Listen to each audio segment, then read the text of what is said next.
ای تو که جامه به خود پیچیده ای، بیشتر شب را به عبادت بگذران و کمتر بخواب.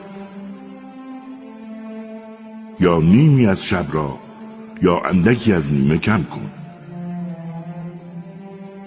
یا بر آن اضافه کن و قرآن را با دقت و درایت بخوان. آماده باش، زیرا به تو کلام سنگینی را القا خواهیم کرد.